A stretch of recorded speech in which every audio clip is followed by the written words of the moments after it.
Today we're going to learn about knit front back. It's an increase, okay? Increases can give you shape, or increases can just make something wider, okay? Increases and decreases give shape to our knitting. So I'm going to show you how to do a KFB, which is knit front and back. We are essentially knitting into the same stitch twice. Here we go. All right, KFB, here we go. Very quick. I'll do a couple of them. You got this. So we're gonna knit through the front, just like a regular knit stitch.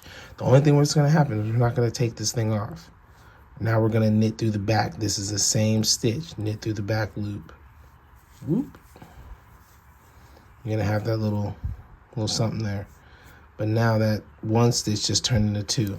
Let's do another couple stitches. Let's do it again. Okay, knit through the front. Stop.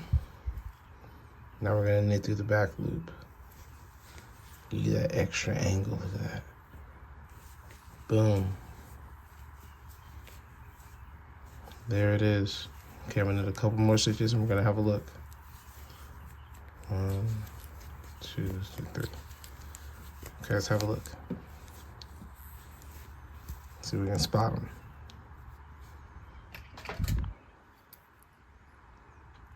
That's a KFB. That's a KFB.